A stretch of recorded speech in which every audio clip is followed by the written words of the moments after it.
Is the new cordless Bauer rotary tool any good? And how does it compare with other cordless rotary tools on the market? Is it better than the Ryobi 4-volt or the Milwaukee M12? Overall, it's kind of got a weird looking shape here. It's not totally round.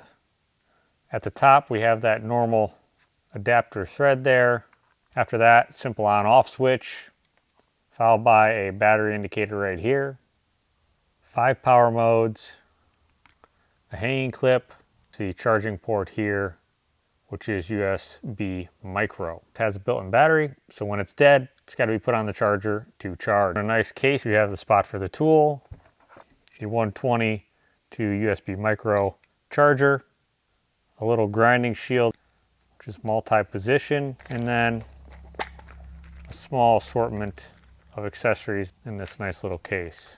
Charge time here, not the greatest, but it is within spec, which is 2 to 3 hours. Now this is a 2 amp hour battery. Max and min RPM and dB.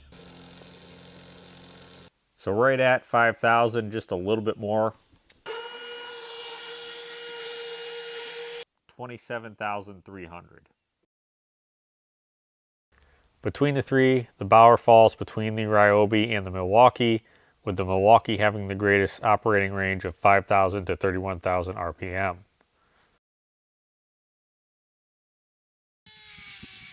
Just like all my previous reviews on cordless rotary tools, here again, I'm going to use a Dremel Easy cutoff wheel, brand new.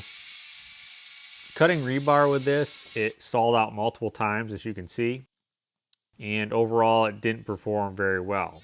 When running the test, I did notice that it seemed like it was really warm. So I got the thermal camera out. Here, yeah, it's getting pretty hot internally. Comparing the cut time, yeah, Milwaukee definitely killed it.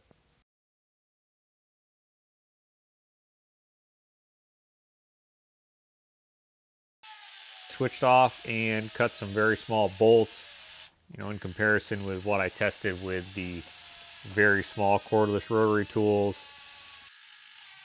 It outperformed those ones, but still, when you compare it to the M12, it is nowhere near.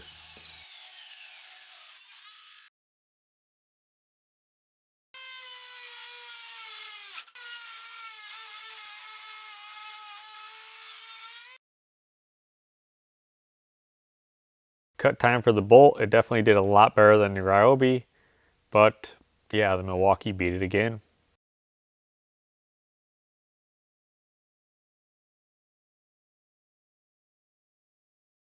Table with those specs, warranty, stuff like that. So to me, this actually fits in kind of a middle category. It did outperform the 4-volt Ryobi, which is to be expected when you compare the sizing.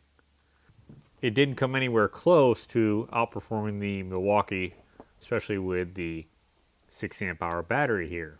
So if we look at this chart from a previous episode, and then again, the cut time for the rebar doesn't do very well comparing it to this bigger size of cordless rotary tool. But I do think this has a place because of the price. Now, if this was $75, I would tell you forget it. But being at $45, I think you have a value play here. If you're going to do any sort of heavy grinding though, I'm going to tell you to go with something like this M12 Milwaukee, or even a 8240, 8250, or 8260 Dremel. This is something, to me, you're going to use for polishing, sanding, a little bit of engraving, stuff like that. On a side note here, from my research, it looks like Apex Forge is manufacturing these for Bauer Harbor Freight. I'll shoot a picture in here and you can see it looks almost identical and the same style case. You want to buy one of these, you can pick it up for a little cheaper there on Amazon and get it shipped to you. I'll leave all the links to these below.